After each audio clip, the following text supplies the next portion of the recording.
রূপপুর প্রকল্পে বালিশ কাণ্ড নিয়ে অসন্তোষ জানিয়েছে আজ সংসদীয় কমিটি। যদিও ঠিক এর একদিন আগে সংসদ নেতা প্রধানমন্ত্রী শেখ হাসিনা জানিয়েছেন বালিশ কাণ্ডে জড়িত ছিলেন একজন ছাত্রদল নেতা। বালিশ বাদ দিলে বাজেট অধিবেশনে যোগ দিয়ে বিএনপি বেশ উত্তাপ ছড়িয়েছে। যদিও তাদের অভিযোগ, সরকারি দলের নেতাকর্মীদের বাধার মুখে তারা কোনো ধরনের কথা বলার সুযোগ পাচ্ছেন না।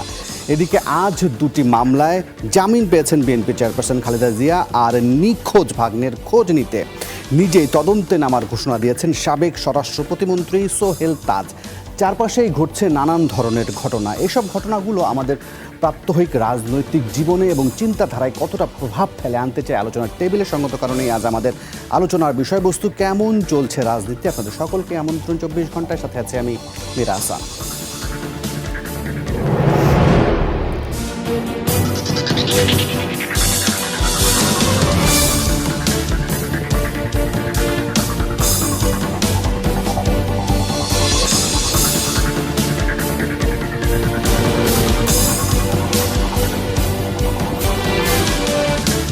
আজ আলোচনার জন্য আমরা আমাদের স্টুডিওতে 3 অতিথিকে আমন্ত্রণ জানিয়েছি। তাদের সাথে পরিচয় করে দিতে চাই। আমার ডান পাশে আছেন বাংলাদেশ আওয়ামী লীগের উপপ্রচার সম্পাদক আমিনুল ইসলাম আমিন, আপনাকে স্বাগত জানাচ্ছি।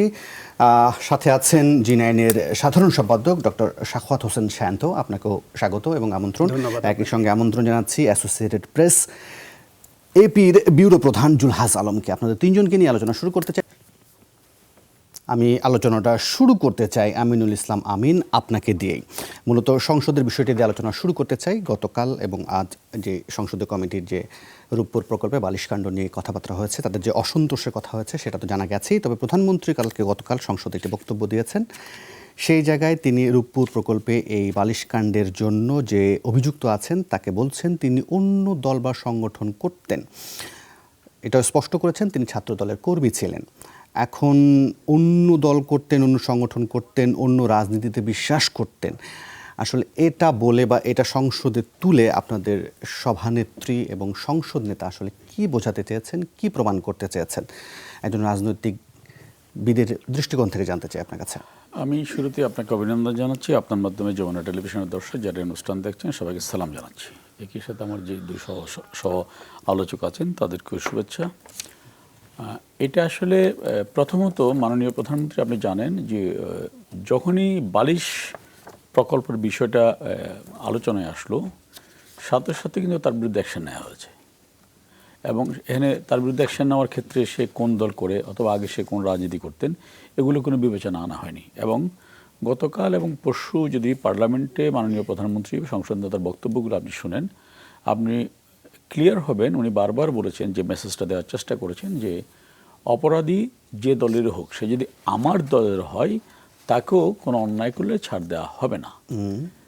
এবং গত 10 বছরে বা 10.5 বছরে আওয়ামী লীগ ক্ষমতা থাকাকালীন সময় এই ধরনের অনেকগুলো দৃষ্টান্ত আমি দিতে পারবো, যেখানে আমাদের পক্ষ থেকে দলীয় নেতাকর্মীরা কেউ অপরাধের সাথে সম্পৃক্ত থাকার পরেও তাদের ব্যবস্থা নেওয়া হয়েছে। আপনি বলতে পারেন যে তাহলে কেন বিএনপির এটা বলা হলো? আসলে বিএনপি সহ বিরোধীদের একটি অংশ বারবার যে কথাটি বোঝাতে চাচ্ছেন যে যারা অপরাধ করছে বা যারা দুর্নীতি করছে তারা আওয়ামী লীগের লোক, এরকম একটা বিষয় তাদের আলাপ আলোচনায় কথাবার্তায় বোঝা যাচ্ছে। যেমন ধরেন, আমি যদি প্রতীকী অর্থে বলি যে ঐক্যফ্রন্টের নেতা জনাব মাহমুদুর রহমান মান্না, উনি সবাই তাকে একজন সজ্জন রাজনীতিবিদ হিসেবে চেনেন এবং পরিশীলিত রাজনীতিবিদ হিসেবে চেনেন। অবশ্যই, হ্যাঁ, এটা আমি বলছি, আমাকে বলতে দিবেন। অবশ্যই। মাঝখানে যদি আপনি বলেন, আমি তো বলিনি জন্য আওয়ামী লীগ করেনি, হ্যাঁ, আমি তো পাঁচ করলাম না, হ্যাঁ, 5 করলে তো ইন্টারাপশন হবে, তাহলে তো কথা বলা যাবে না। হ্যাঁ, 5 যদি করেন আমার আপত্তি নেই, তাহলে সেক্ষেত্রে কথা হবে শুধু আপনার সাথে আমার সাথে। হ্যাঁ, এনিওয়ে, কিন্তু উনি এবং সবাই জানে যে উনি একজন মার্জিত রুচির মানুষ। কিন্তু উনি একটা বিএনপি একটা প্রোগ্রামে গিয়ে উনি বলেছেন যে এরকম 420 মার্কা বাজেট উনি জীবনে দেখেননি। তো এটা নিয়ে অবশ্য আবার সামাজিক যোগাযোগ মাধ্যমে রসালো আলোচনা হচ্ছে যে আপনি যেটা বললেন যে উনি আওয়ামী লীগ করতেন, উনি জাসদ করতেন, উনি বাসদ করতেন, উনি তারও আগে ছাত্রলীগ করতেন। তখন একজন বললো যে ওনাকে যদি বলা হয় যে এরকম 420 মার্কা রাজনীতি তার দেখিনি, তাহলে কী হয়? অর্থাৎ তাদের সবার আক্রমণের জায়গাটা ছিল এমন যে যারা আওয়ামী লীগ করে প্রশাসনে তারাই শুধু দুর্নীতি করে, আর কেউ করে না, মানে ভাবনা ছিল এরকম। এই বিষয়টা দেশের মানুষকে, সারা বিশ্বের মানুষের কাছে একেবারে ক্রিস্টাল ক্লিয়ার করার জন্য মাননীয় প্রধানমন্ত্রী পার্লামেন্টে এই বালিশ কেলেঙ্কারির হতার রাজনৈতিক পরিচয়টা দিয়েছেন। আমি মনে করি উনি যথার্থ কাজটি করেছেন, ভুল কোনো কাজ করেনি। কারণ আমরা বারবার বলে আসছি, আপনার মনে রাখা উচিত যে একটা হত্যাকাণ্ডের সাথে অভিযুক্ত থাকার কারণে আওয়ামী লীগের একজন পার্লামেন্ট মেম্বার টাঙ্গাইল থেকে যে নির্বাচিত হয়েছিলেন, উনি তার পুরোটো পার্লামেন্টের সময় উনি জেলে কাটিয়েছেন, এখনই জেলে কাটাচ্ছেন। আওয়ামী লীগের আরেকজন পার্লামেন্ট মেম্বার যার বিরুদ্ধে অভিযোগ ছিল, তাকেও দীর্ঘদিন কারাগারে যেতে হয়েছে। আওয়ামী লীগের একজন পার্লামেন্ট মেম্বারের ছেলে বখতিয়ার রনি, তাকে যেই ঘটনায় কেউ কোনো মামলাও করেনি, পুলিশ সব প্রণোদিত হয়ে সে মামলা ইনভেস্টিগেট করে যখন দেখা গেল যে সে আওয়ামী লীগের একজন এমপির ছেলে, তখন কিন্তু তার বিরুদ্ধে শুধু শাস্তি দেওয়া হয়নি, সে এখন যাবজ্জীবন কারাদণ্ড ভোগ করছে। অর্থাৎ আমরা এরকম, মানে আমি বলছি না যে একজন মানুষ শতভাগ মানে কি বলবো, আপনি ক্লিন হতে পারে, মানুষের দোষগুণ থাকেই, কিন্তু যতটুকু সম্ভব আমি এটা বলতে পারি যে স্বাধীনতার পর থেকে এত নির্মোহ জায়গা থেকে রাষ্ট্র পরিচালনার কেউ করেনি। তারপরে যখন বলা হয়, বারবার বলা হয় যে এটা আওয়ামী লীগের লোক এই জন্য দুর্নীতি করতেছে, এটা আওয়ামী লীগের নেতা এই জন্য দুর্নীতি করতেছে, সেই জন্যই মাননীয় প্রধানমন্ত্রী বুঝিয়ে দিয়েছেন যে বালিশ 200 টাকার বালিশ যারা 5,000 টাকা বিক্রি করে তারা আওয়ামী লীগ করেনি, তারা ছাত্রদল। তো সেক্ষেত্রে 10.5 বছর ধরে আপনাদের দল ক্ষমতায় আছে, সেখানে ছাত্র দলের একজন লোক থাকছে, বালিশ কিনছে, বলা হয় যে সরকারের উচ্চ পদস্থ যেসব বিষয় আছে বা পদগুলো আছে সেখানে সকলেই আওয়ামী লীগের আদর্শে বিশ্বাসী বা চরমভাবে সরকারের প্রতি আস্থাশীল। সেখানে 10 বছর ক্ষমতায় থাকার পরও ছাত্র দলের একজন নেতা এমন একটা গুরুত্বপূর্ণ প্রকল্পে ঢুকে এমনভাবে বালিশ কিনে ফেললো বা এত কিছু তুলে ফেললো বালিশ বিল্ডিংয়ে, সেটা কি খুব হাস্যকর কথা বললেন? আওয়ামী লীগ কি কখনো বলেছে আওয়ামী লীগ ছাত্রদল করলে ছাত্র জীবনে অথবা অন্য কোনো রাজনৈতিক দল করলে ছাত্র জীবনে সে সরকারি চাকরি পাওয়ার পর তাকে সাসপেন্ড করা হবে, করতে দেওয়া হবে না, এটা কোথাও বলেছে? না। আমি বলছি কি, আওয়ামী লীগ এই জায়গায় সরকারি দল করলেও, যে দলই করুক, কাউকে ছাড় দেনি যতক্ষণ না তার অপরাধ প্রমাণিত হবে। এখন উনি ছাত্রদলের নেতা ছিলেন, উনি সরকারি চাকরি পাওয়া, যেহেতু উনি দেশের নাগরিক, চাকরি পেতেই পারেন এবং তার মেধা দিয়ে চাকরি পেয়েছে। উনি একটি প্রজেক্ট ডিরেক্টর হয়েছেন, এই তার একটা প্রজেক্টের রূপপুর প্রকল্পের মতো একটা প্রজেক্টের পিডি হওয়ার মধ্য দিয়ে, শোনেন, পিডি হওয়ার মধ্যেও প্রমাণিত হয় যে এই সরকার প্রশাসন দলীয়করণ করেনি, কিন্তু তার বিরুদ্ধে প্রশাসনিক ব্যবস্থা নেওয়া হয়েছে কখন? যখন সে করাপশনের সাথে সম্পৃক্ত, তখন তার ছাত্র দলের ভূমিকাটা গুরুত্বপূর্ণ হয়ে উঠলো। না, আমি তো সেটা বলি না, একবার আপনি ভুল ব্যাখ্যা করছেন কেন? আচ্ছা, আমি বলছি যখন সবাই বলছে যে মানে বোঝানোর চেষ্টা করা হচ্ছে যে আওয়ামী লীগের লোকজনই করছে, অর্থাৎ তারা কেউ করছে না, এই জন্য তার পরিচয়টা এসছে। আপনি এটা ভুল ব্যাখ্যা করবেন, মানুষকে মিসলিড করার চেষ্টা করবেন। আপনি সঠিক লিডটা করেন। হ্যাঁ, আমি সঠিক লিড করছি তো। এতদিন তো উনি সরকারি চাকরি করেছেন এবং রূপপুর প্রকল্পের মতো একটা প্রকল্পের উনি পিডি ছিলেন, অর্থাৎ ওখানে তার রাজনৈতিক পরিচয় যাচাই করা হয়নি। ওকে, কিন্তু যখন বলা হচ্ছে যে রূপপুর প্রকল্পের বালিশ কেলেঙ্কারির যিনি জনক বা হোতা, তাকে যখন আওয়ামী লীগ কালার দেওয়ার চেষ্টা করে, টোটাল আওয়ামী লীগকে কারাপশনের সাথে সম্পৃক্ত করার চেষ্টা করা, তখন অবশ্যই আমার দায়িত্বের মধ্যে পড়ে যে সে আওয়ামী লীগ করতো কিনা, এই জায়গা থেকে তার রাজনৈতিক পরিচয়টা বের করা। আপনার কাছে কি মনে হয় যে আমিনুল ইসলাম আমিন যে ব্যাখ্যাটা দিচ্ছেন সেটা কতটুকু আপনার কাছে যৌক্তিক মনে হচ্ছে? আসলে প্রধানমন্ত্রী সংসদে দাঁড়িয়ে তার পজিশন থেকে এইভাবে যদি একজন কর্মকর্তার দুর্নীতিগ্রস্ত হওয়ার পরে তার আগের ছাত্র রাজনীতির সেই ইতিহাস তুলে আনেন, এটা আমার কাছে মনে হয় বাংলাদেশের রাজনীতিতে যে প্রচলিত বিনোদনমূলক বক্তব্য থাকে বিভিন্ন নেতা নেতৃত্বরা দেন, এটা তারই একটা ধারাবাহিকতা। এটা বিনোদন পাওয়া ছাড়া এবং এরকম আলোচনা ছাড়া এর কোনো ভ্যালু নাই।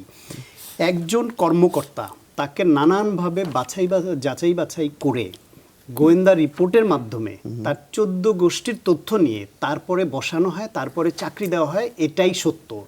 সেই জায়গায় একজন কর্মকর্তা বসলেন, আর আপনার কি মনে হয় যে এত বড় একটা দুর্নীতি একজন ব্যক্তি করেছে? এটা সিস্টেমের ফল, এটা একটা গোষ্ঠীর ফল, এটা একটা সিন্ডিকেটের ফল।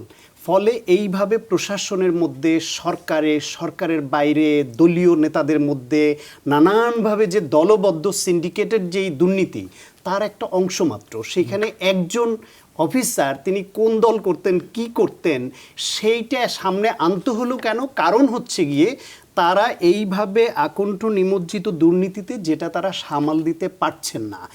আপনি দেখেন যে এই একটা বিষয় তারা ছাত্রদল বানিয়ে দিলেন আপনি, ইউরোপে প্রতি কিলোমিটার রাস্তা ব্যয় নির্মাণ করতে 4 লেনের ব্যয় হয় 28 কোটি টাকা, এবং সেই রাস্তার মান কি চিন্তা করেন, যারা ইউরোপে গিয়েছেন তারা জানেন। পাশের দেশ ভারতে প্রতি কিলোমিটারে 10 কোটি টাকায় হয়ে যায়, চায়নায় 13 কোটি টাকায় হয়ে যায়। সেইখানে আমার ঢাকা মাওয়া এইখানে 4 লেন করতে 95 কোটি টাকা প্রতি কিলোমিটারে যায়। ওইখানে কোন ছাত্রদলের নেতারা এটা ডিল করে? আমার এখানে প্রথম আলো রিপোর্টে আসছিল যে মেডিকেল কলেজ, সরকারি মেডিকেল কলেজের বই কেনা, যন্ত্রপাতির কথা তো বহু রিপোর্টে এসেছে, আমি ছোট ছোট তো একটু উদাহরণ দেয়। 320 টাকা দামের একটা বইয়ের দাম দেখানো হয়েছে 82,000 টাকা। তাহলে কত গুণ দুর্নীতি হয়েছে? সেইখানে কোন ছাত্রদল করা নেতারা এটা করে জড়িত? আপনি বিটিসিএল এর ইয়েতে প্রজেক্টে সিলিং ফ্যান, পত্রিকায় রিপোর্ট আসছে, প্রতিটা সিলিং ফ্যানের দাম ধরা হয়েছে 1,01,000 টাকা করে। এইরকম অসংখ্য উদাহরণ দিতে পারবেন। সেখানে কোন সাবেক ছাত্রদল নেতারা এগুলি ডিল করে? বাংলাদেশ থেকে গত 10 বছরে সুইস ব্যাংকে টাকা জমার পরিমাণ যে বেড়েছে, কারা বাড়িয়েছে? সেকেন্ড হোম যে হয়েছে, কারা করেছে? বেগম পাড়া যে হয় কানাডায়, কারা করে এটা? বাংলাদেশ থেকে এই যে টাকা পাচার বিদেশে, সেই টাকা পাচার যে আপনার প্রতি বছর বছর এত হারে বাড়ছে।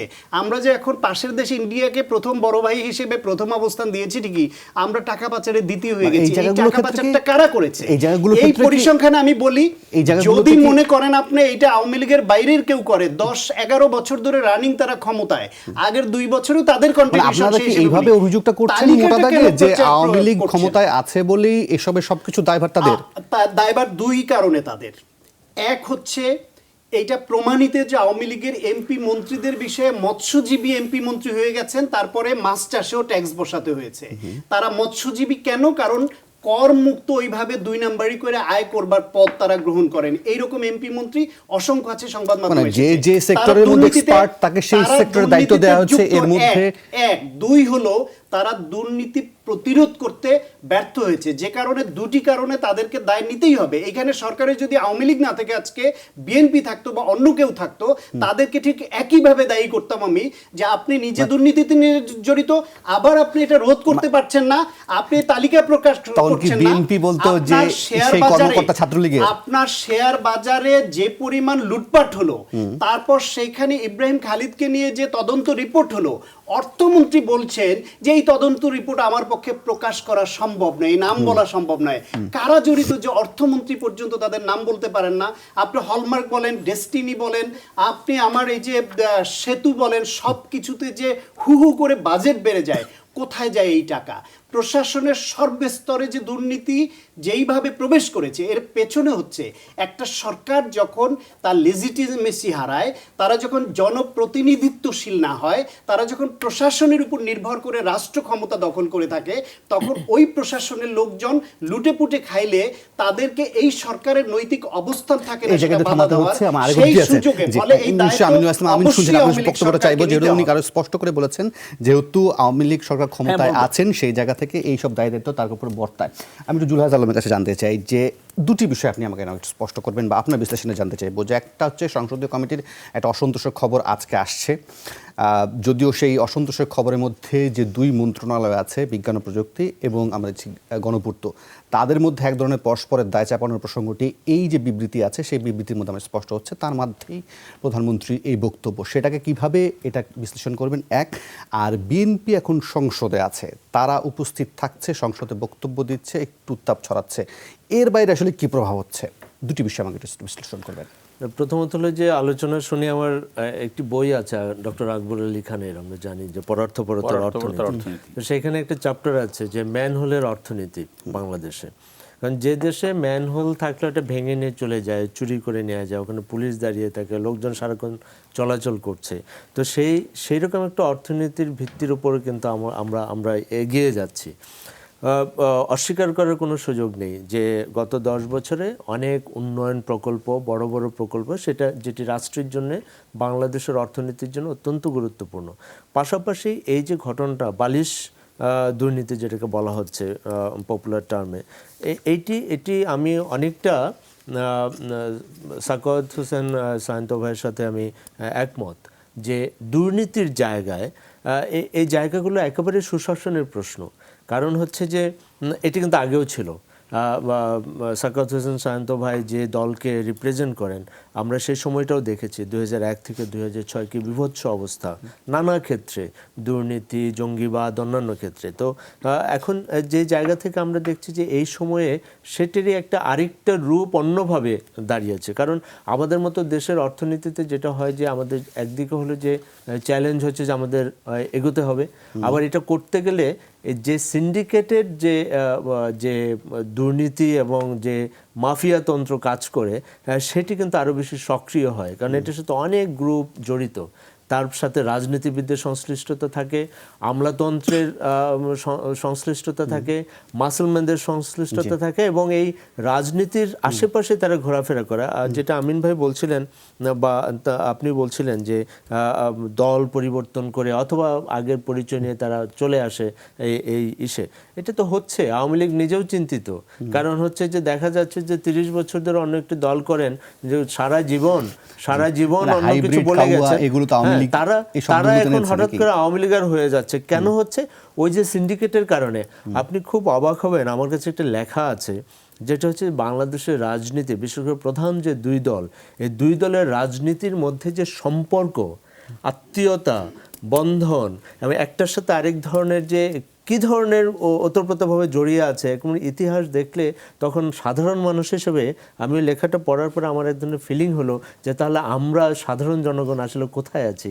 কারণ হচ্ছে যে এই দুই বড় রাজনৈতিক দলের বড় যে অংশটা আছে যারা কন্ট্রোল করে, তাদের সাথে পারস্পরিকভাবে ব্যাপকভাবে জড়িত, সম্পর্কিত, আত্মীয়তার বন্ধনে, বংশগত বন্ধনে, নানাভাবে। তো যার জন্য হয় যে এই জায়গাগুলোতে অস্বীকার করার সুযোগ নেই। সো যে কথাটি এক কথায় বলতে চাই যে এই সংকটগুলো হচ্ছে সুশাসনের সংকট।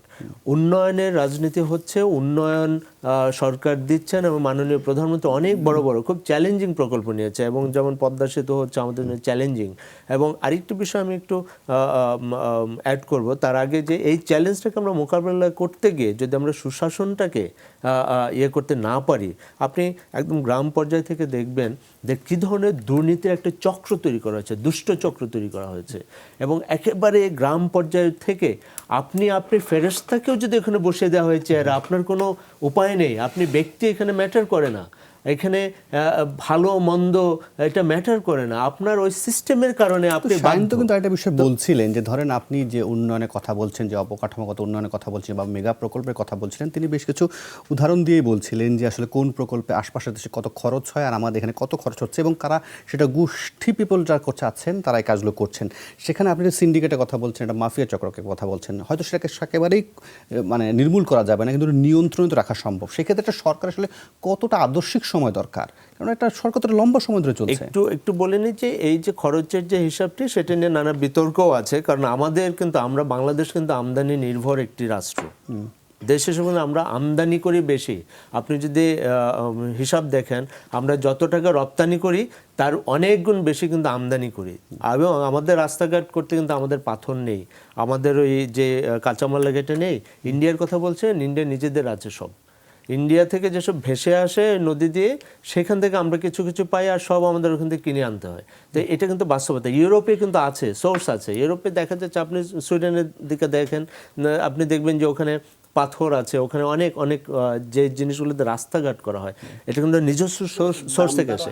হ্যাঁ, দাম ধরা হয়, কিন্তু নিজস্ব সোর্স আছে। আমাদের এখানে যেটা হয়, আমাদের এখানে, আমি ওনার সাথে দ্বিমত করছি না যে এখানে দুর্নীতি হয় না, এটাকে ওভার করা হয় না, হ্যাঁ, সেটা আমি বলছি না। কিন্তু বিষয়টা হয়েছে যে তাদের একটু সুবিধা আছে, কারণ নিজস্ব সোর্স থেকে আপনি, আমার দেশে আমি গার্মেন্টস আছে বলে আমি কম পয়সায় কাপড় পাই, এটি স্বাভাবিক, কিন্তু এর বাইরে এখানে দুর্নীতির সুযোগ আছে। তো আর যেটা আপনি বলছিলেন যে এই কি বলে বিএনপির প্রভাবের কথা বলছিলাম, যে সংসদে থাকার ক্ষেত্রে, সেটা নিয়ে আমরা শুরুতেও কথা বলছিলাম, মানে টকশো শুরু হওয়ার আগে, যে এখানে বিশেষ করে আমরা দেখতে পাচ্ছি একজন নারী বিএনপি সদস্য রুমিন ফারহানা, তিনি বেশ গিয়েই হট্টগোল শুরু হয়েছে তাকে কেন্দ্র করে, তার বক্তব্যকে কেন্দ্র করে।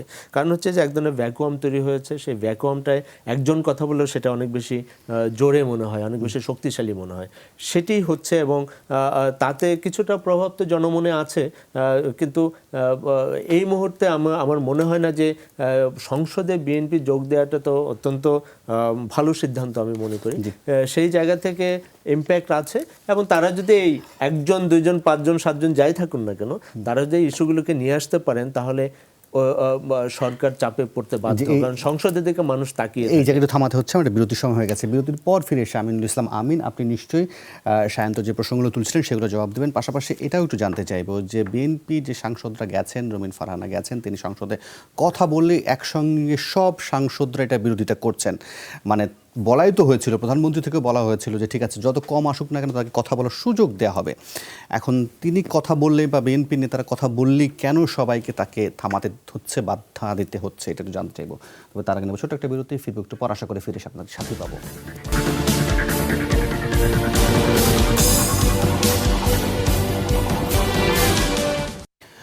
আবার আমন্ত্রণ 24 ঘন্টা, আমিনুল ইসলাম আমিন। আমি বিরতির আগে যে প্রশ্নটা রেখেছিলাম যে বিএনপির সংসদে যাওয়ার প্রসঙ্গটি আসলে কেন এত বারবার বাধা দেয়া হচ্ছে, আর দ্বিতীয়ত হচ্ছে সায়ন্ত সাহেব যে প্রসঙ্গটি তুলেছিলেন যে আসলে আওয়ামী লীগ যেহেতু সরকারে আছে তাহলে এই ধরনের ঘটনা বা দুর্নীতির ঘটনাগুলোকে তার উপরে দায় বর্তায়।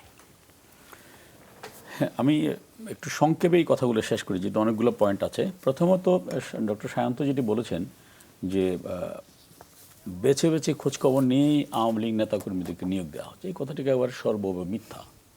এটা যদি সত্য হতো তাহলে আপনি হয়তো পত্রপত্রিকায় দেখেছেন ছাত্রলীগের কেন্দ্রীয় অনেক নেতা বিসিএস পরীক্ষায় যারা রিটেনে উত্তীর্ণ হয়েছে তারা চাকরি না পেয়ে ক্ষোভ প্রকাশ করেছে। তো আওয়ামী লীগ যদি চাকরি দেওয়ার ক্ষেত্রে শুধুমাত্র দেখে দেখে ছাত্রলীগরে দিত তাহলে কিন্তু এই ক্ষোভটা কখনো আসতো না। আমি নামও বলতে পারি 50-60 জন ছাত্রলীগের কেন্দ্রীয় নেতার যারা বিসিএস পরীক্ষায় বেশ কয়েকবার রিটেন পরীক্ষায় উত্তীর্ণ হয়েও ভাইভাতে ভালো না করার কারণে চাকরি পায়নি।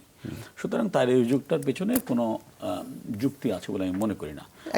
আমরা এটা বলতে পারি একজন উপদেষ্টা কিন্তু উনি কখন বলেছেন সেটা একটা মজা। উনি তখন বলেছিলেন যখন ছাত্রলীগের ছেলেরা রিটেন পরীক্ষা বিসিএস রিটেনে টেকার পরেও চাকরি পায়নি, তখন তার ক্ষুব্ধ হয়ে তার কাছে গিয়েছিলেন, তখন সেটা তাদেরকে শান্ত করার জন্য বলেছিলেন। এটাও আপনি খবর নিয়ে দেখবেন ওই ঘটনার। হ্যাঁ, বরঞ্চ বলতে পারি যদি আপনি আমি আগে বলিনি, আমি অতীতের প্রসঙ্গগুলো হয়তো আমার উদাহরণে আসবে, কিন্তু আমি কখনো মনে করি না যে আপনি অন্যায় করেছেন বলে আমি অন্যায় করবো, সেটাই মনে করি। বরঞ্চ আপনি দেখবেন এর আগে যখন বিএনপি ক্ষমতা ছিল তখন হাওয়া ভবন যে লিস্ট দিত এই লিস্টের বাইরে কেউ চাকরি পেত না, এমন একটি প্রচারণা ছিল।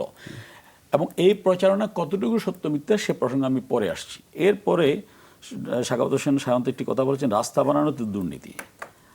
আমি যদি বলি যে রাস্তা বানানোতে দুর্নীতি হচ্ছে না, বাংলাদেশের কোথাও দুর্নীতি হচ্ছে না, এটা হবে সবচেয়ে বড় মিথ্যা কথা। কিন্তু উনি যেভাবে বলছেন যে 28 কোটি টাকা রাস্তা, এখানে 50 কোটি 60 কোটি কেন হবে, আমি একটু ওনাকে অনুরোধ জানাবো একটু খবর নিয়ে দেখবেন। একটু সেটা জুলহাস ভাই বলেছেন যে রাস্তা বানানোর ক্ষেত্রে যে মূল কাঁচামাল দুটি, একটি হচ্ছে বিটুমিন আর একটি হচ্ছে আপনার পাথর।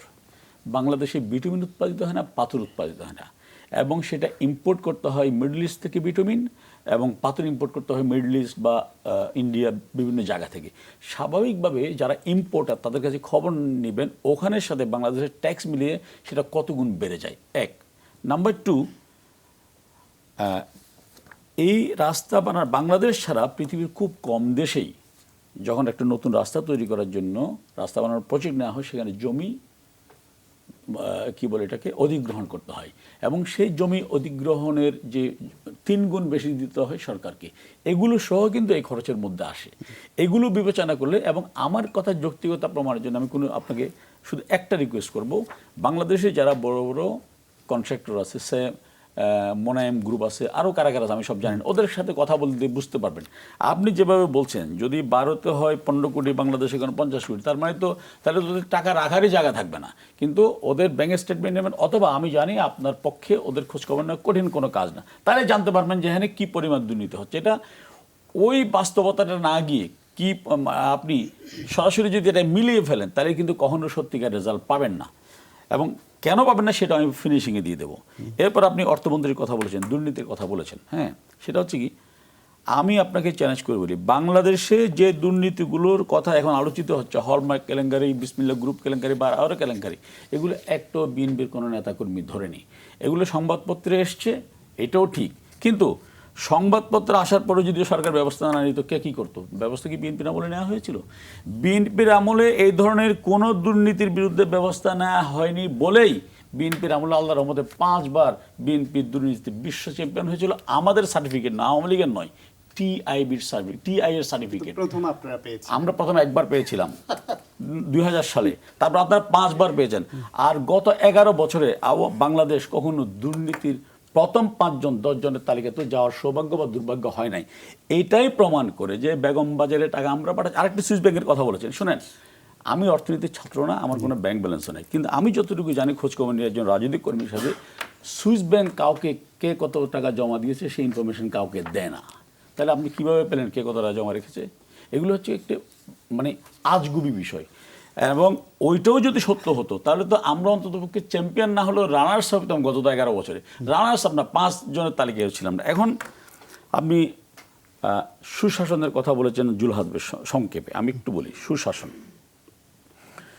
সুশাসন না থাকলেই 15 আগস্ট হয়, সুশাসন না থাকলেই 21 আগস্ট হয়। পৃথিবীর ইতিহাসে সুশাসনের অভাবের দৃষ্টান্তের চেয়ে বড় কিছু নেই। গত 11 বছরে বাংলাদেশে প্রতিহিংসার রাজনীতির চর্চা হয়নি বলেই, সুশাসন আছে বলেই একটি 15 আগস্টের পাল্টা 15 আগস্ট হয়নি, একটি 21 আগস্টের পাল্টা 21 আগস্ট হয়নি।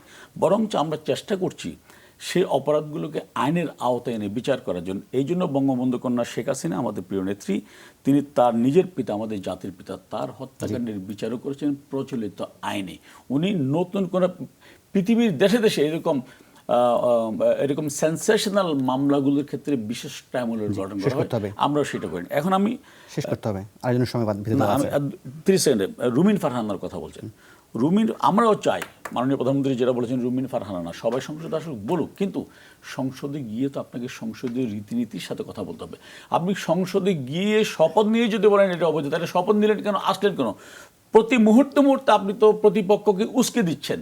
এরপরে যদি আপনি আশা করেন প্রতিপক্ষ চুপ থাকবে, এটা আমার মনে হয় না ঠিক। দেখেন, দুর্নীতির বিভিন্ন টেকনিক যেভাবে করে, যেটা আমরা দেখি, বড় বড় প্রকল্পগুলি দেখবেন যে প্রকল্পের টাইম ছিল 3 বছর, হয় টাকা ছিল 1000 কোটি টাকা, 3 বছরের জায়গায় সেটাকে টেনে টুনে 4 বছর 5 বছরে নিয়ে 1000 কোটি টাকাকে 5000 কোটি টাকায় উন্নীত করে ফেলে। এটা কি উদ্দেশ্যে করে, কারা করে, এটা আপনারা সবাই জানেন, মানুষও বোঝে। সেতু 10,000 কোটি টাকার একটা পদ্মা সেতু, সেটাকে ধরেন 40,000 কোটি টাকায় নিয়ে গেল। এইরকমভাবে কেন বাড়ে সেই ব্যাখ্যাটা জনগণকে কিন্তু আর জানানো হয় না। এবং যতগুলো দুর্নীতির কথা আমরা এই যে জানি, যেগুলি বলছিলেন, শেয়ার বাজারের কথা আবারও বলছি, যে অর্থমন্ত্রী নিজে অসহায়ত্ব প্রকাশ করছেন যে এই তালিকা আমার পক্ষে প্রকাশ করা সম্ভব না, এটা তো সংবাদ মাধ্যমে এসছে। এখন এই দুর্নীতিগুলো আপনি যদি দেখেন, খেয়াল করবেন যে কিছু কিছু দুর্নীতি যেটা যারা ভাগ বাটোয়ারার অংশীদার বলে মনে করেন, তাদেরকেও বঞ্চিত হলে তারা তখন ক্ষুব্ধ হয়ে তাদের ভেতরের কেউ সংবাদ মাধ্যমে আপনাদের মতো সাংবাদিকদের যখন তথ্য দেন যে ভাই অমুক জায়গায় এই ঘটনা ঘটছে দেখেন, তখন আপনারা লেগে গিয়ে সেইখান থেকে তথ্য উদ্ধার করে যখন সংবাদ মাধ্যমে রিপোর্ট আসে, এটা নিয়ে ভার্চুয়াল মিডিয়া সহ সব জায়গায় একটু হইচই শুরু হয়, তখন তার বিরুদ্ধে কোথাও কোথাও সরকার লোক দেখানো একটা ব্যবস্থা নেওয়ার ভান করে। কিন্তু আপনি দেখান যে গত 10 বছরে আওয়ামী লীগ সরকার বা আগের সরকারগুলো নিজ উদ্যোগে, তাদের এজেন্সি আছে, তাদের অ্যান্টি করাপশন বা বিভিন্ন সংস্থা আছে, সরকার নিজ উদ্যোগে তাদের মাধ্যমে কোন বড় দুর্নীতিটাকে নিজেরা চিহ্নিত করে ব্যবস্থা নিয়েছে এবং তারা ধরার পরে সংবাদ মাধ্যমে দিয়েছে যে আমরা এই কাজ করছি। তার মানে হচ্ছে সরকার কোনো দুর্নীতিতে তারা এইটার ব্যবস্থা নেয় না, তারা প্রশ্রয় দেয়, তাদের লোকরা করে। আরেকটা হচ্ছে সেই সরকার যদি আবার হয় জনভিত্তিহীন, অনির্বাচিত, মিডনাইট নির্বাচনের মাধ্যমে আসা সরকার, তাহলে তাদেরকে ওই প্রশাসনের উপরে নির্ভর করতে হয় বলে তারা কিছু বলতে পারে না। পাশাপাশি আপনি দেখেন যে এই যে নিজেরা কেন করছে না, কারণ নিজেদের লোকযুক্ত। আর যেসব ব্যাখ্যা দিচ্ছেন যে রাস্তাঘাট বিদেশে, সব দেশেই সেখানের যে র মেটেরিয়াল সেটার একটা দাম দর হয়, আন্তর্জাতিক বাজার হিসেবে দাম দর ওইভাবে করা হয়, সুতরাং ওই ব্যাখ্যা এখানে খাটবে না। ওই ব্যাখ্যা আরেকটা খাটবে, ওটা আরেকটা বাস্তবতা, বিষয় খবর আমি দেখেন না। বলি, সেটা হলো সমস্ত কিছু এই উন্নয়নের গল্পের আড়ালে হচ্ছে মহাদুর্নীতি। ব্যাংক শেষ করে ফেলেছে, আমাদের বাংলাদেশ ব্যাংক থেকে টাকা পাচার হয়ে যাচ্ছে, নানানভাবে বিপর্যস্ত।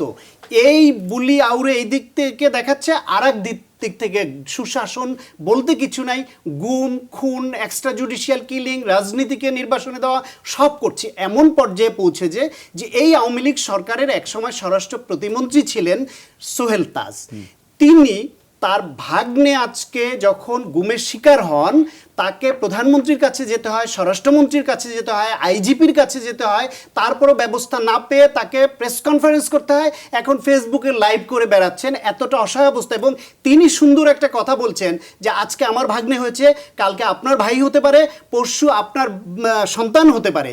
কিন্তু এই সোহেল তাজ যখন স্বরাষ্ট্র প্রতিমন্ত্রী ছিলেন তখনও গুম হয়েছে, তখন তিনি একটা শব্দ বলেন নাই, এত বছর বলেন নাই। সুতরাং ফ্রাঙ্কেনস্টাইন যেমন তার মনিবকেও ছাড়ে না, এদেরকে এই সরকারের আরো অন্যরা যখন আক্রান্ত হবে তখন তাদের বোধোদয় এবং আমাদের মতো বলবেন এই গুমি সায়ন্তের কথা 3টি পয়েন্ট বিষয়ে জানতে চাইবো। তিনি একটা প্রকল্পের মেয়াদগুলো বেড়ে যাওয়ার কারণে বলা হয়েছে যেগুলো মেগা প্রকল্প আছে সেগুলো যেগুলো নির্দিষ্ট সময়সীমা ছিল সেগুলো থেকে অনেক বেড়ে গেছে, যখনই প্রকল্পের মেয়াদ বাড়ে তখন এর খরচ নিঃসন্দেহে বেড়ে যায়। সেই জায়গাতে তিনি প্রশ্ন তুলছেন যে সেখানেও তো একটা অস্বচ্ছতার বিষয় থাকছে, সেই বিষয়টা আপনার বিশ্লেষণ জানতে চাইবো। এবং নিজস্ব ব্যবস্থাপনায় সরকারের এত গোয়েন্দা সংস্থা আছে, দুর্নীতি দমন কমিশন আছে, সেক্ষেত্রে তিনি একই প্রশ্নটি তুলেছেন যে কী কারণে সেই সব সংস্থাগুলো আগে দুর্নীতি ট্র্যাক করতে পারে না, সেগুলোকে আসলে সংবাদ মাধ্যমের মাধ্যমে যখন খবরটি আসে তখন সেগুলোকে নিয়ে লাফালাফি হয়, হইচই হয়। তার মানে কি এই সংস্থাগুলো ঠিকমতো ফাংশন করছে না? প্রথমত হলো যে বড় বড় প্রকল্পে যে মেয়াদ বাড়িয়ে যে দুর্নীতিটা হয় সেটা যে হয় না তা বলার কোনো সুযোগ নেই। তবে বাংলাদেশে যে কোনো প্রকল্প সাধারণভাবে আমাদের অদক্ষতা আছে, নানা রকমের জটিলতা আছে, সেসব কারণে অনেক সময় হয়। তবে এক ধরনের দুর্নীতির ইন্টেনশন সেগুলোর মধ্যে থাকে, সেটা আমাদের পারসেপশন, এবং মিডিয়াতে সে ধরনের রিপোর্ট অনেক সময় আসে যে এটা বেড়ে এইভাবে হয়েছে। মেয়াদ বাড়ার ক্ষেত্রে আমরা দেখেছি যে বিভিন্ন সময় ছোট ছোট প্রকল্প বলবো না, যেমন হাইওয়ে সম্প্রসারণ প্রকল্প, আমি দেখেছি ঢাকা ময়মনসিংহ সম্প্রসারণ প্রকল্প, ঢাকা চিটাগং 4 লেন প্রকল্প, এগুলো কিন্তু অনেক সময় নিয়েছে।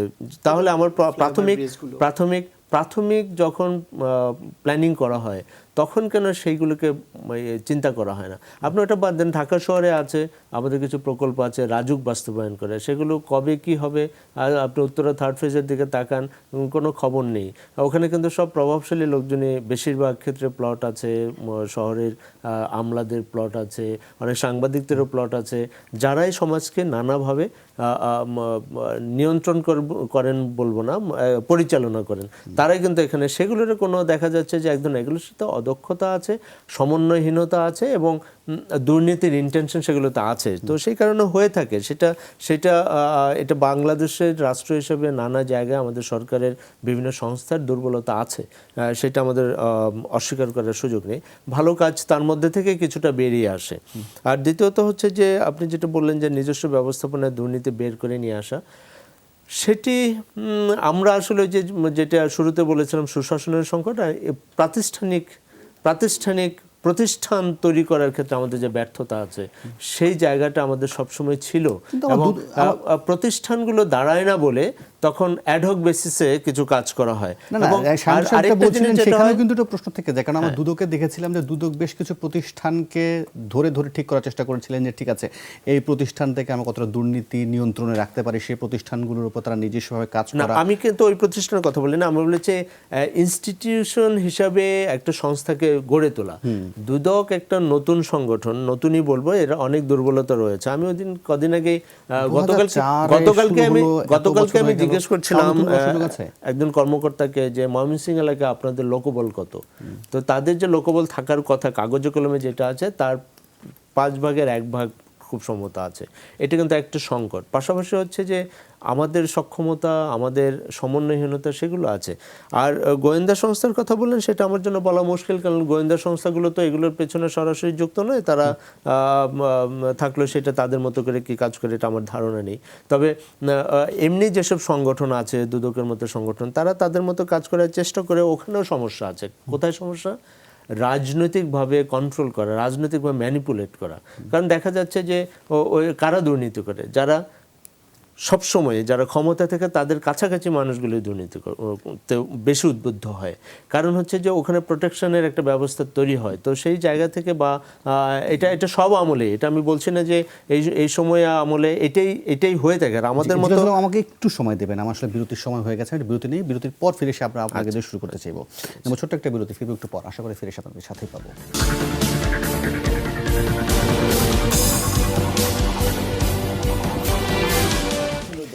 আবার আমন্ত্রণ 24 ঘন্টায়। জুলহাস সালাম, আপনাকে বিরতির আগে থামিয়েছিলাম, সেই জায়গাতে শুরু করবেন। পাশাপাশি সায়ন্ত আরেকটা বিষয় এনেছিলেন, সেটা হচ্ছে সাবেক স্বরাষ্ট্র প্রতিমন্ত্রী সোহেল তাজের প্রসঙ্গে। তিনি তার ভাগ্নের ব্যাপারে খুবই উদ্বিগ্ন। তিনি দুপুরবেলা ফেসবুকে লাইভ করেছেন। এখন তিনি নিজেই খুঁজে বের করার ঘোষণা দিয়েছেন। এখন একজন সাবেক আওয়ামী লীগের সাবেক স্বরাষ্ট্র প্রতিমন্ত্রী যখন প্রশাসনের উপর ভরসা পান না, নিজেই খোঁজার উদ্যোগ নেন, সেটা কি সরকারের জন্য বিব্রতকর হয় কিনা? প্রথমত হলো যে যেটা বলছিলাম যে দুর্নীতির ক্ষেত্রে প্রতিষ্ঠানগুলোকে যে আমরা শক্তিশালী না করি, আমলাতন্ত্র যদি স্বচ্ছ না হয়, রাজনৈতিক কমিটমেন্ট যদি না থাকে, তাহলে একটা সম্মিলিতভাবে একটা সংকট তৈরি হয়ে যায়, মানে সম্মিলিত ব্যর্থতার কারণে। সেই জায়গা থেকে কি হয় যে ভালো মন্দ মিলিয়ে তো আসলে রাষ্ট্র চলে। আর সব কিছু মিলিয়ে ওই জায়গাগুলোতে আমাদের ফোকাস করতে হবে। আমি খুব সংক্ষেপে এটুকুই শুধু বলতে চাই, কারণ কমিটমেন্ট যদি না থাকে, এটা শুধু খালি রাজনীতিবিদদের কমিটমেন্ট হলে হবে না। আমলাতন্ত্র অত্যন্ত গুরুত্বপূর্ণ। সোশ্যাল যেসব ওয়াচডগ আছে, মিডিয়া আছে, সেখানেও কিন্তু ওদিন আপনি দেখেন যে মাননীয় প্রধানমন্ত্রী আমাদের মিডিয়া সম্পর্কে কি লজ্জা দিলেন। ওনার প্রেস কনফারেন্সে বলেন যে আপনারা যারা প্রশ্ন করছেন আপনাদের মালিকদের একটু খোঁজ নিয়ে দেখেন তো কারা ব্যাংক থেকে কি টাকা নিয়েছে। এই যে একটা বাস্তবতা তৈরি হয়েছে। এবং দেখেন বাজেটে কি হলো, বাজেটে বলা হচ্ছে যে কালো টাকা যদি নাও বলি, অপ্রদর্শিত অর্থ সেগুলো যেন বিনিয়োগ করা যায়। অর্থনীতির জায়গাটা কোথায় চলে গেছে তাহলে? তার মানে এই সমাজে অপ্রদর্শিত অর্থ, যেটাকে আমরা আরেক ভাষায় কালো টাকা বলে, সেটা খুবই বিরাজমান এবং সেটি এখানে একটা বড় অবস্থান আছে। কি হচ্ছে, সরকার বাধ্য হচ্ছেন বা মাননীয় অর্থমন্ত্রী বাধ্য হচ্ছেন এটাকে অ্যাকোমোডেট করার। কারণ এটা যদি না করে তাহলে তারা মনে করছে যে এমনিতে টাকা পাচার হয়ে যায়, এই টাকাগুলো আরও চলে যাবে, তাহলে আরও বিপদ। কিন্তু পরিসংখ্যান বলে যে এই কালো টাকা সাদা করার সুযোগ দিয়ে খুব বেশি পরিমাণ টাকা সাদা হয়েছে, এমন পরিসংখ্যান কিন্তু পাওয়া যায় না। যেটা হয়েছে সেটা পাওয়া যায় না। কিন্তু ওই যে কি করবে, অসহায়ত্ব কিন্তু এর মাধ্যমে কিন্তু একটা সরকারের অথবা এটা কারো দোষ গুণের আমার দরকার নেই। আমি যেটা বলতে চাচ্ছি সেটা হচ্ছে যে আমরা আমাদের অর্থনীতিটা একটা কেমন যেন একটা চক্রে, দুষ্ট চক্রের মধ্যে পড়ে গেছে। তো সেই জায়গা থেকে মানে বের করে আনার জন্য বাজেটে একটা অ্যাকোমোডেট করে জায়গা বের করতে হয়। আমরা জানি আগে যিনি অত্যন্ত অর্থমন্ত্রী ছিলেন সাইফুর রহমান সাহেব, তার সময় কিন্তু বিভিন্ন সময় এগুলোর সুযোগ তৈরি করা হয়েছে। কারণ কি, ওই যে উনি জানেন যে টাকাগুলো কোথায় যায়, কিভাবে হয়। তো সেই বাস্তবতাগুলো যদি আমরা বের করে না নিয়ে আসতে পারি তাহলে খুব সমস্যা। আর শেষ যে প্রসঙ্গটি আনলেন, আমার সাথে সোহেল তাজ সাহেবের বড় বোন মাহজাবিন আহমেদ মিমি, তার সাথে গত 2-3 দিন আগে আমার সাথে কথা হয়েছে অনেকক্ষণ এইসব ব্যাপার নিয়ে। তো তিনি আমাকে বলছেন, খুবই অসহায়ত্ব প্রকাশ করেছেন যে আসলে হয় কি যে মানে এটা সরকারের জন্য নিশ্চিতভাবে অত্যন্ত বিব্রতকর এবং সত্যিকার অর্থে যার যায় সেই বোঝে এবং যার ঘাড়ে পড়ে তখন সেটা বোঝা যায়। কারণ আমি অনেক সময় দেখি, আমার খুব কষ্ট হয়। আমি দেখেছি যে প্রেস ক্লাবে বিভিন্ন জায়গায় যেসব পরিবার যে কারণেই তারা হারিয়ে যাক অথবা নিখোঁজ হয়ে যাক, তাদের যে কষ্ট, তাদের যে বেদনা, সেটাকে আমরা কতটুকু আসলে অ্যাড্রেস করতে পেরেছি রাষ্ট্রীয় পর্যায় থেকে, সেগুলো নিয়ে প্রশ্ন আছে। আমরা যদি এগুলো অ্যাড্রেস না করি তাহলে সমাজে আরও বিশৃঙ্খলা তৈরি হওয়ার সুযোগ থাকে। শাখাওয়াত হোসেন সায়ন্ত, আপনার কাছে জানতে চাইবো, সেক্ষেত্রে আমরা দেখছি যে ইফতেখার আলম সৌরভের মা এবং বাবা ইয়াসমিন আঞ্জুমান এবং ইদ্রিস আলী দুদিন আগে প্রেস কনফারেন্স করেছেন এবং সেক্ষেত্রে তারা একটা এলিট ফোর্স, একটি থানা পুলিশ এবং 2টি গোয়েন্দা সংস্থাকে সম্পৃক্ত থাকার অভিযোগ তারা তুলেছেন। এখন এই সাম্প্রতিক সময়ে যেসব আমরা গুম এবং নিখোঁজের খবর জানি, সেই ক্ষেত্রেও আমরা দেখছিলাম এইসব সংস্থার দিকে আঙুল তোলা হয়েছে। এখন সরকারের একজন সাবেক স্বরাষ্ট্র প্রতিমন্ত্রীর আত্মীয় স্বজন এবং তিনিও যখন এই আঙুলগুলো তোলেন, তখন যে সাম্প্রতিক সময়ের অভিযোগগুলো আছে সেগুলোর হালে পানি পড়ে কিনা? দেখেন, ফ্রাঙ্কেনস্টাইন উপন্যাসের প্লট আপনাদের সবারই হয়তো জানা আছেন। 101 বছর আগে প্রকাশিত সেই উপন্যাসের যে ফ্রাঙ্কেনস্টাইন চরিত্র তার মনিবকেও খেয়ে ছাড়েনি, সেই উদাহরণ শত বছর ধরে চলে আসছে। এইটা বারবার আমরা বলে আসছি যে আপনি ফ্রাঙ্কেনস্টাইন তৈরি করলে আপনি তার ফাঁদে পড়বেন। এলিট ফোর্সটা কার সময় তৈরি হয়েছিল জানি? যার সময় তৈরি হয়ে থাকুক, যার সময় তৈরি হয়ে থাকুক। আবার তো আওয়ামী লীগ সভানেত্রী তো আবার এয়ারপোর্টে নেমেই বলছিলেন ক্ষমতায় আসলে আমি র্যাব বিলুপ্ত করব। সেটাকে বহাল রেখে অনেক গুণ বেগে এগিয়ে নিয়ে গেছেন। কথা সেটা না, কথা হলো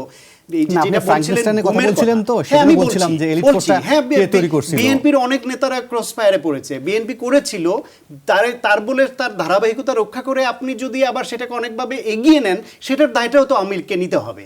শুধু বিএনপির ঘাড়ে তো আপনি দায় দিতে পারবেন। সেই জায়গায় তো বিএনপি তো কোনো সময় বলেনি যে আমি এটা তৈরি করে ভুল করেছি। বিএনপি বলেছে কি বলে না, সেই জবাবটা বিএনপি দিবে। সংস্থাকে কোনো সমস্যা, না না, কারা হ্যান্ডেল করে সেটা সমস্যা। এই ক্ষেত্রে আমি বলি গত 10 বছরে মানে মানবাধিকার সংগঠনগুলোর মতে ন্যূনতম 660 জন লোক গুমের শিকার হয়েছেন। এর মধ্যে রাজনীতিবিদ ইলিয়াস আলী, সাবেক এমপি পারভেজ সাহেবের মতো লোক পর্যন্ত আছে, ঢাকার কমিশনার, সাবেক কমিশনার চৌধুরী আলম পর্যন্ত আছেন। যেটা বলছিলেন জুলহাস ভাই, যে ক্রস বা এক্সট্রা জুডিশিয়াল কিলিং জঘন্যতম একটা অপরাধ, তার থেকে অত্যন্ত জঘন্যতম আরেকটা অপরাধ হচ্ছে গুম। গুমটা এমন একটা বিষয় যে যিনি মারা যান কোনো না কোনোভাবে দুঃখজনকভাবে, সেটা এক্সট্রা জুডিশিয়াল কিলিং হোক, অন্যায়ভাবে হোক, যেভাবে হোক, তার মৃত্যু দিবস স্বজনরা জানে। তার মৃত্যু দিবস পালন করা যায়, তার কবর জিয়ারত করতে পারে, ধর্মীয় আচার করতে পারে, মৃত্যুবার্ষিকী পালন করতে পারে। তার সম্পদ তার স্বজনরা, তার উত্তরাধিকাররা ব্যবহার করতে পারেন। কিন্তু যিনি গুম হন, এমন কেস রিপোর্ট আমি পেয়েছি যে একজন মা তার সন্তানকে রাতের বেলা বিশেষ বাহিনী গুম করে নিয়ে গেছে গাড়িতে তুলে গলি থেকে। তার মা এরপর থেকে কোনো রাত আর ঘুমান না, জায়নামাজে বসে সারা রাত বসে থাকেন। তার মধ্যে ধারণা কাজ করে কোনো এক রাতে ওই বাহিনী তার ছেলেকে ওই গলিতে ফেলে যাবে, সে গিয়ে দরজায় নক করে বলবে মা আমি আসছি। এই রকম অবস্থার মধ্যে মানসিক অবস্থা নিয়ে যে মা, বোন, ভাই, পিতা কাটাচ্ছেন, তাদের দিকে কারো মন এই সরকারের সঙ্গে যুক্ত বা সংবাদ মাধ্যমের বিরাট একটা অংশকে দেখেছি কারো মন কাঁদে না। এই সোহেল তাজ সাহেবকে আজকে আমি ধন্যবাদ জানাই, কিন্তু পাশাপাশি এটাও বলি উনি স্বরাষ্ট্র প্রতিমন্ত্রী ছিলেন 2009 সালে, ওই সময় তো গুম হয়েছে। তারপর যে 10 বছর গেছে, উনি তো একদিন কারো সন্তানের জন্য, কারো ভাইয়ের জন্য এই কথাটি বলেননি যে আজকে আমার ভাগ্নে হয়েছে, কালকে আপনার ভাই হবে, পরশুদিন আপনার সন্তান হবে। আসুন আমরা বলি যে একটা রাষ্ট্রে এটা চলতে পারে না। দেরিতে হলে বোধোদয় হয়েছে। আমি চাই আমিন ভাইয়ের নেতা, তার নেতা, সবার মধ্যে এই বোধোদয় আসুক যে মুফতি আমিনের ছেলেকে গুম করার সময় যেরকম হাত তুলে তার সব মুরিদদের নিয়ে মোনাজাত করেছিলেন যে আল্লাহ আমার ছেলেকে যে গুম করেছে তার ছেলেকে তুমি গুম করে দাও, তার পরের দিন আমিনের ছেলে ফিরে এসেছিল। যে এইরকম সবাই যেন একমত হয়ে বলি যে কারো সন্তান, কারো ভাই, কারো বাবা যেন গুম না হয়। জি 3 মিনিট না, সায়ন্তবাদী শেষ করতে পারেনি, কারণ উনি বলছেন যে আওয়ামী লীগের বলা উচিত, সবার বলা উচিত, কিন্তু উনি বলেন না যে বিএনপি যারা র্যাপ করেছে আসুন আমরাও বলি যে এরকম যারা না হয়, তাহলে কিন্তু বিষয়টা গ্রহণযোগ্য অনেক বেশি গ্রহণযোগ্য হতো। আমি আপনাদেরকে সঙ্গে চাচ্ছি, গুম, এক্সট্রা জুডিশিয়াল কিলিংস, এগুলো আমি কখনো মানে ঘৃণা না, আমার মনে হয় কি এর বিপক্ষে ঘৃণা জানানোর ভাষাও আমার নেই। উনি যেটি বলেছেন এটা অবশ্য আবেগ ছুঁয়ে যাওয়ার মতো একটা কথা। পৃথিবীতে একজন আপন জনের জন্য, স্বজনের জন্য তার আরেকজন স্বজনের ফিরে না আসা, কি হলো না জানা, এর চেয়ে মর্মান্তিক ঘটনা খুব কমই আছে। আবার শান্ত বচন এভাবে কথা বলেন, তখন কিন্তু আমার কর্নেল জামিলের মেয়ে কান্তার কথা মনে পড়ে। কান্তা বলেছে তার বাবাকে হত্যা করার পরে, যদিও তার বাবা রাজনীতি করতেন, উনি একজন সেনা অফিসার ছিলেন, তিনি বঙ্গবন্ধুর প্রাণ বাঁচাতে গিয়েছিলেন। তাকে হত্যা করার পরে তখন জানে না যে তার মা উনি মারা গিয়েছেন কিনা। তখন তার বাসায় আর্মিরা গিয়েছিল, বলে যে হ্যাঁ তোমার স্বামীর লাশ তোমাকে ফেরত দেওয়া হবে যদি তুমি না কাঁদো, অর্থাৎ তুমি কাঁদতে পারবে না।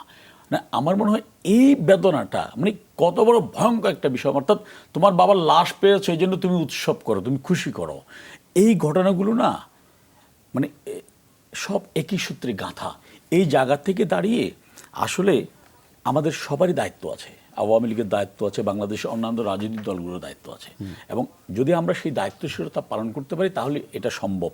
সেই জায়গাটাকে আমাদেরকে ওভারকাম করা, হ্যাঁ, প্রত্যেকের দায় থেকে। এবং আমি অবশ্যই কামনা করি কায়মনোবাক্যে সুলতাস তার ভাগ্নিকে ফেরত পাবে এবং এই কালচারটা বন্ধ হবে। এই কালচার শুধু আওয়ামী লীগ একা বন্ধ করতে পারবে না, সবাইকে মিলে করতে হবে, এটা হচ্ছে বাস্তবতা। এবং আমি এর আগে শান্ত দিয়ে একটি কথা বলেছেন দুর্নীতির প্রসঙ্গ, উনি খুব চমৎকারভাবে বলেছেন, ছোট্ট করে শেষ করতে হবে। খুব চমৎকারভাবে বলেছেন, কিন্তু উনি আমার ওই কথাটার উত্তর দেননি। যদি আওয়ামী লীগের আমরা দুর্নীতি বাড়তো তাহলে আওয়ামী লীগ কেন 10 বছরের মধ্যে 10 বারই বিশ্ব চ্যাম্পিয়ন হলো না দুর্নীতিতে?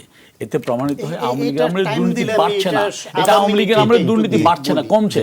এবং আওয়ামী লীগের আমলে যে দুর্নীতিগুলো হয়েছে প্রত্যেকটা সাজা আওয়ামী লীগ দিয়েছে, অন্য কেউ দেয়নি, বিএনপি কেউ বলেনি। এবং এই যে বড় বড় প্রকল্পগুলোতে সময় বৃদ্ধি, শুধু একটি বলি, বাংলাদেশে তো অনেকটা বড় প্রকল্প ছিল গুলিস্তান যাত্রাবাড়ি ফ্লাইওভার, এটা হওয়ার কথা ছিল বিএনপির আমলে, কিন্তু ওই 5 বছরও এই দুর্নীতির কারণে সেটা হয়নি। এটা আলোর মুখ দেখেছিল আওয়ামী লীগের আমল। আর অতি সম্প্রতি মেঘনা এবং গোমতী যে দুটা সেতু হলো, ওগুলোর কাজ শেষ হওয়ার কথা ছিল আগামী ডিসেম্বরে। 7 মাস আগে এই সেতুর কাজ শেষ হয়েছে এবং 700 কোটি টাকা গভর্নমেন্টকে ফেরত দিয়েছে। এই দৃষ্টান্ত আওয়ামী লীগের আছে। যখন আওয়ামী লীগের দুর্নীতি সমালোচনা করবেন তখন এইটার কথাও মানুষকে বলেন, তখন আপনাদের কথাগুলো মানুষ বিশ্বাস করবে। আমাকে শেষ করতে হবে, আমি একটা সময় দিতে পারছি না। বাংলাদেশে সবসময় দুর্নীতি ছিল। 2001 সালে দুর্নীতি প্রথম দেশকে বিএনপির যখন আমলে বিশ্ব অনেক চ্যাম্পিয়ন বেশি। করে আওয়ামী লীগ, তখন 10-এর মধ্যে টিআইবির স্কোর ছিল 0.4। সেইটাকে দুর্নীতি বিএনপি বিএনপির আমলে বেশি ছিল। 2006 সালে এনে এটা তো 1.7 এনেছিল এবং আরেকদিন, তৃতীয় আরেকদিন। হয়েছিল। এটা তো certified যেটা বিষয়। আওয়ামী লীগের সে আরেকদিন। 2004-এ পেয়েছিল, আরেকদিন। 2005-এ আছে এত বছর এই ছিল পরে। 24 ঘন্টায়। তারপরে কাল আবার দেখা হবে। আছে 2006 আজকে আর না,